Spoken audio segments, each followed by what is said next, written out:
So we're going to be walking through my upper body workout, of which I have 3, and we're going to walk through week 1 through to this final week of training, which I think was, this session was 8 weeks into a mesocycle.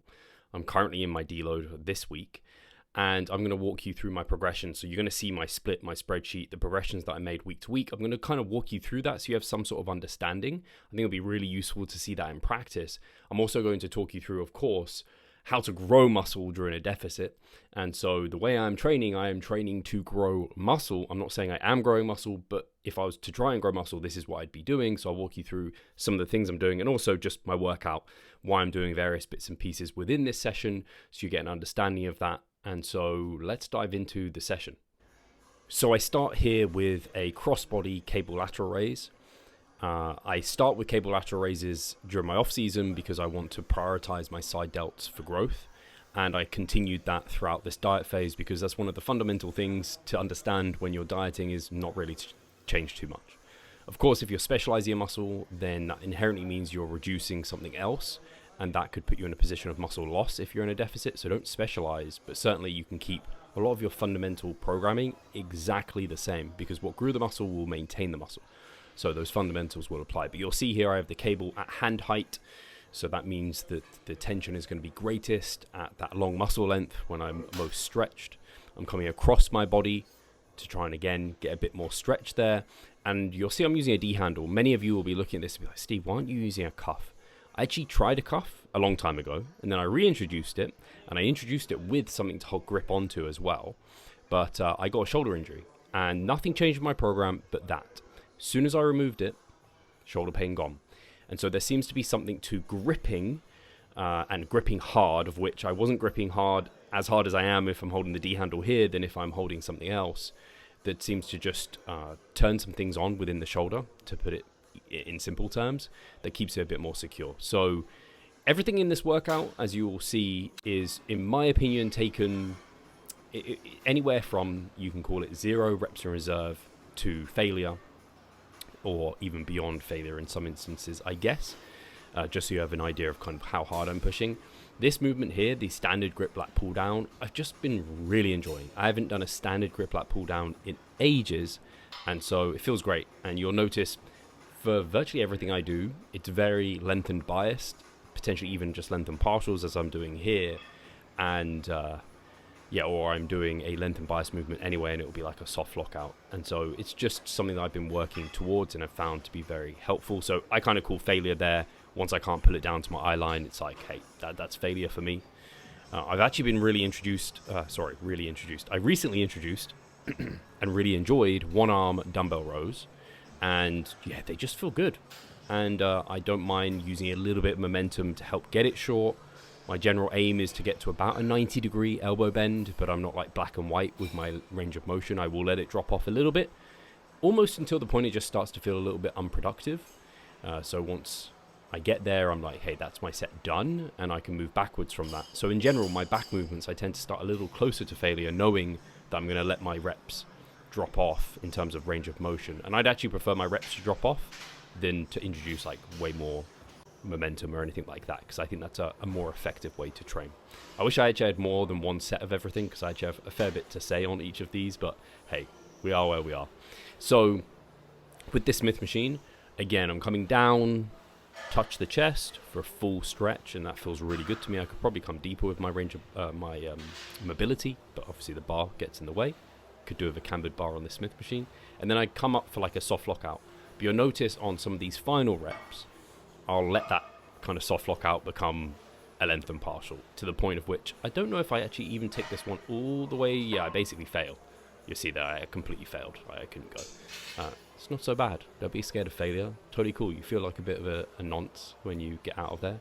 Is that a PG term? I've just pulled that out of my brain somewhere, and I'm sorry if that was not a PG term, so I'm already going to flag it. That I apologize. That probably was not a acceptable term in 2024, and I apologize. So anyway, we're going on. We have the straight bar push down, and I really like this movement. So first of all, you won't be able to see this, but I have my grip width, shoulder width apart. and that just lines up better with my shoulders and the joints, and I feel that's a bit more orthopedically friendly, I guess people would say. And the bar I'm using is also an easy bar, so that's a bit more wrist friendly too, orthopedically friendly, I guess, on my wrists, because some people don't like the straight bar for these reasons. And I purposely lean over and let my elbows drag back, and that's to increase the range of motion, or the stretch rather, on the triceps. And again, I take them all the way to failure, basically, where I can't get a partial out. I'm in my final week. I'm deloading very soon. Plus, it's an isolation higher rep lift, so I have no qualms taking these sort of lifts to failure for multiple weeks, because the fatigue loss is just not that high. So anyway, now we've got Bayesian curl, so I've been running these for ages. I may actually remove them for my next mesocycle. Part of the issue, I will say, with this lift is it's awesome. You can make it length and biased by having that cable at hand height, as you can see. I really like it when no one else is using the other side. I can come over here and stabilize with my other arm. It feels awesome. I just come for, again, I take these, I think, all the way to failure, where I can't even get a length and partial rep. And they feel awesome. Also, in this setup, my arm just looks absolutely ridiculous for some reason. So that's always nice, bit of an ego boost. But what I will say is, I can't think what my reps are here. We'll see in the program, but I think most of my reps are like 15 plus. And that's because the stability challenge, once you start going for less than 15, you just can't be stable. It just becomes really, really challenging, whether or not, you just can't keep the tension where you want it to be, essentially. You'll notice it. I don't know if anyone listening has tried less than 15 reps or closer to 10 reps, but you'll probably know what I mean, where it's just like, it's just suddenly becomes an untenable lift. And again, this is where some of the practicalities of higher and lower rep ranges come in. I think that might be everything for the session. That wasn't everything I did, though, and we'll work through my actual program right now, I guess. Before we walk through the program, I just want to talk about two things that are going to help you grow muscle during a calorie deficit. And that these things can help you at any time, actually, but they become more important when you're dieting. The reason for that is people talk about nutrient timing as a principle that's important for muscle growth. Of course, it's after calories total, kind of macronutrient setup. It's kind of nutrient timing, food composition kind of comes up towards the top of the pyramid, and I would agree with that. But there are various times nutrient timing becomes more important.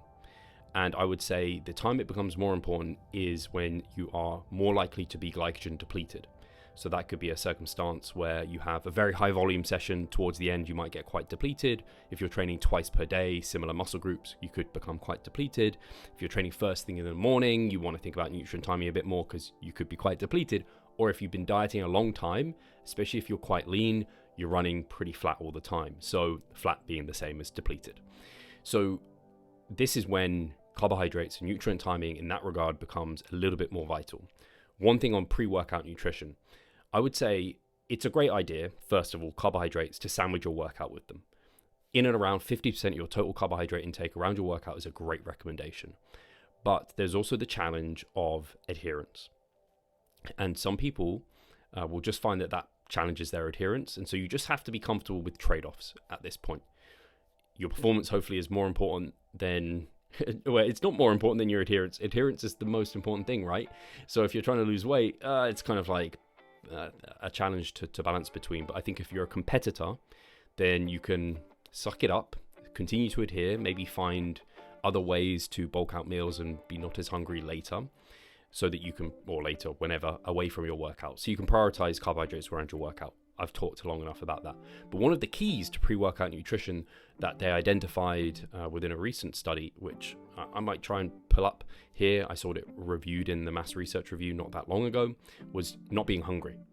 So even if it's just like eating an apple before your workout, just having something in your stomach so you're not going into your workout hungry is going to help. And that just makes so much sense to me, because I don't know about you guys, but if you've ever worked out hungry, it sucks, and it doesn't feel good at all. And so that's not great. And obviously having like low blood sugar for me completely destroys my performance. And the more glycogen depleted you are, if you've ever been on a long walk when you're in comp prep and like you get to this point where you're like, wow, I'm going to faint, I feel really crap. You need to eat something because your blood sugar level's just getting really, really low. So you don't want that sort of scenario in the gym. So one, pre-workout, carbohydrates, get some in there for sure. Intra-workout though is where something can be very helpful too. It doesn't have to be a lot. I'm not saying you need to chuck in 50 grams of carbohydrates here. You might only be able to put 20, 15. I think that's still going to be beneficial. Even just having something flavored in your workout, I think could be beneficial. There are papers looking at just washing with carbohydrate rinsing even, and that seems to help performance. So they're not even taking in any actual carbs, but they're just getting that sort of sensation in the mouth, and it's lighting up something in the brain potentially that's helping. But I also think there is something to having stable blood sugar levels and having some blood sugar via having that intra-workout that keeps you better able to concentrate in your workouts. And I have just found an intra-workout being a stable in my kind of training, in my lifestyle for bodybuilding, to just be a really good security blanket, and it's something I don't want to pull out during my comp prep. So I keep an intra-workout during my session. The other benefit is I can chuck in my creatine. I actually put some EAAs in there. One, they taste good with it, and two, protein with carbohydrate tends to increase actual glycogen resynthesis, I guess is the word. And I also put in some salt, so I get some electrolytes. It gets me drinking, so it has a multitude of kind of potential benefits there, I think. So it could be a prime time to have an intra-workout. And then I think pre-workout, intra-workout is so much more important than your post-workout. The post-workout window, people like to chuck in loads of food there, but I'm just like, I would prefer people to bias it before. One, for hunger and appetite, and then two, to have those carbohydrates more readily available like in the session as blood sugar, mostly, because you're not going to start actually putting that into muscles particularly. And then post-workout is more just like, that can be more of an afterthought. I don't think it's as important because, as we know, it's not a window, it's more of a barn door. By the end of the day, it doesn't seem to make much difference if you have tons there or not. So I think you're going to be plenty fine the rest of the day to be able to get some carbs in. So that's my piece on there. And then in addition to nutrient timing is sleep. Just have to talk about this very quickly. Bodybuilder sleep typically goes to complete crap, and sleep is your biggest pre-workout. It is your biggest recovery tool. It is the thing that could make all the difference to a very successful training session to not. I think bodybuilders' sleep could go downhill because they take some measures that make it worse. So for example, they try and fill themselves up with loads of liquids, so then they're waking up to pee all the time. Not a great idea to fill yourself with loads of liquids pre-bed. Try and give yourself just sipping within the hours before bed, 3 hours before bed. That'll be a really, really good idea. Another idea is you don't want to try and compensate for poor sleep with caffeine. You get into a really bad negative feedback loop. Poor sleep, more caffeine. More caffeine, poorer sleep. Poorer sleep, more caffeine. You get the picture. So just catch yourself if you find that happening, bring it back. I have found with my bodybuilders in the last years, now that I've been really prioritizing sleep with them, keeping an eye on caffeine, training is really held up towards stage. So I think for the more gen pop, more general diets, if you're nailing these variables, you very well, you're certainly putting yourself in the best position to grow muscle. So yeah, take care of your sleep. Nutrient timing is going to help a ton. Right, I don't want to take too much time on this because I realize I've already been speaking for a while. So this is the upper body session that we're talking about here. So it's this third upper body session. And you can see I went all the way through to week 8. And I just want to walk through some examples of my progressions. So just to kind of give you some context, and I think it might be really cool to see. So this is my third upper body session. So it's a little bit more high rep than others. It is a more bias session towards my lats. I hit my upper back a little bit with this session in this lower body session, which is kind of like a cleanup session to some extent within my split. So it's very kind of lat dominant. And yeah, I obviously start with my back before my chest. But anyway, we have this lat pull down. This was introduced this mesocycle, so it's new. So you'll see some of my progression here. Week 1 to week 2, I not only added 2.5 kilos and a gym pin, I added a rep to the first 2 sets, and then the third set I kept as is. The next week, I dropped the gym pin, the 2.5, I just went to 85. I added another rep, and another rep, and another rep, and it felt so good, and I felt so recovered, I felt, hey, I can get another set in here, and very productive there. So you can see week 1, I had 3 sets, and I've come up to 4. I didn't surpass 4. 4 is where I stuck. This is often what I do. I kind of feel out of movement. I might add a set potentially, and then I'll hold. Because now I've kind of got the dose I want, and now it's just ever so much progressing it. So yeah, I went to 85 and then I went to 87.5 and I got extra reps on each of the most of these sets, if not all of them. Then I went to 95. I felt real good, and yeah, I just felt that I was my reps were going a bit high, and I wanted to bring them back down because I didn't really want to go above 20 reps. If I want to go above 20 on like a lat pull down, it starts feeling not great in the right places, essentially. And then what did I say here? Oh, I also hurt this is when my shoulder was starting to be pissed off, and that was when I implemented the cuff. So then coming into here again, I added load, maintained reps pretty much. Again, added load, my reps dropped off quite a bit. So I was certainly at this point here already very close to 0 RAR, as you'd expect by week 6, right? After I've started at around a 3-2 potentially. And I don't really think about RAR as I'm going through the weeks, particularly. I know I start at around a 3-2 for most things, and then I progress, or at least I try to. So then, yeah, 100, and then I progressed it in the final week and had a pretty good performance. The one-arm dumbbell row, we're not going to go over that because that was pretty much the same. It was a brand new movement, so that progressed really fast. However, something I've been struggling with, therefore, was the incline Smith. So you'll also see here that sometimes I had to do my dumbbell flat press first, and this was second. But I wanted to do this first and this second, and that's because the Smith machine was taken. So it becomes one of those where it's like when you're trying to track performance, it's a bit challenging when things change on a week-to-week basis. Exercise order does impact things. So I have to kind of zoom out and compare, okay, when I did that first last time, what happened here? But so you, as an example, you can kind of see it with the flat dumbbell press, where it's like, oh, when I did it first, I got 19, and then I got 21 on that first set at least. But then here it came in second, and my reps dropped off substantially to 14. And then here it was second, so I got 14-14, so it was a progression. I matched 14-14. Then it was done first again, I got 19. But back here, I got first and 21. And so chest is one of those areas where maybe I'm dropping a bit of performance. And also I find that if I am a bit too gung-ho week 1, i.e. I train a bit harder, the progressions become very challenging. And I think that might be related to the fact that it is length and biased. And so the fatigue cost is a little bit higher, but also the stimulus is. So yeah, it might be that I take that a bit further from failure. The other thing is, unfortunately, my gym, the dumbbells, some 30s aren't the same as other 30s because it's old school and they're a bit made up. So sometimes that can be challenging. But then if we look at the Incline Smith, so at week 1, I did 40 for 17. And when done first, again, I did 45 for 18. So solid performance increase. I got 45 for 19, 45 for 20, then 45 for 13. But that's because, again, the dumbbell press came in first. So it's kind of, sometimes it can be a bit annoying to do these things, but you just have to take what you have in practice, look back at previous sessions. So when I did the dumbbells first, kind of week 1 or week 2 here, I got 30 for 19, then 40 for 17. And I tried to do 45 and I got 13. So, hey, that's like a 10% increase. That's 4 reps down. That's not bad. That's a pretty reasonable performance there. And then, yeah, the next week I did 47.5, but did it first. And so I did 45 for 20 here, 47.5 for 16. Again, a 2.5 increase. It's a reasonable percentage increase in total load, getting close to 5%. 4 reps down though, quite a big rep drop off. But my other sets did pretty well. I didn't see such a drop off like here. I managed to maintain rep performance pretty well. So as a whole, pretty decent performance. And then, I don't know what happened here. Incline. Oh yeah, I did incline by accident. I confused myself. So I'm not exactly sure what even happened there. Sometimes, these things happen where you can make these mistakes, especially when it had been flip-flopping so much.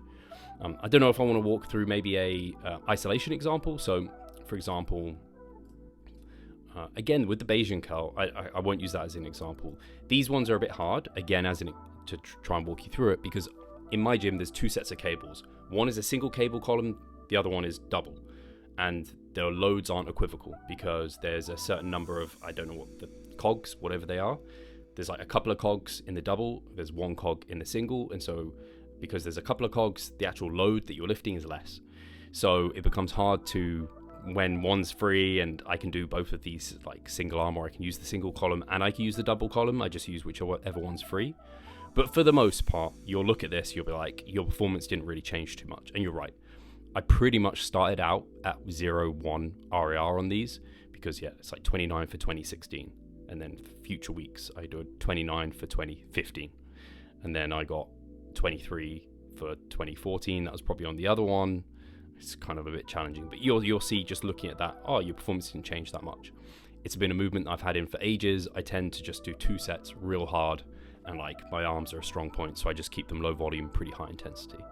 So yeah, I won't walk through everything, but I just wanted to give you a few like walkthroughs to see that. And the other thing, okay, we'll just look at is volume. So especially on a diet, your recoverability is down. You don't want to ramp up volume because you don't have that ability to. Your adaptability is also down, so you might not see as quick adaptations week to week. So more often matching performance is just fine. So bear those things in mind. So when you look at my week 1 volume and then you look at the final weeks, I think I added a set to my Incline Smith here, 3 to 4, and I added 1 set to my lat pull down, 3 to 4. Everything else was stable. Nothing else was added in that session. So just bear that in mind as well. So yeah, that was a bit of my kind of progression through the mesocycle.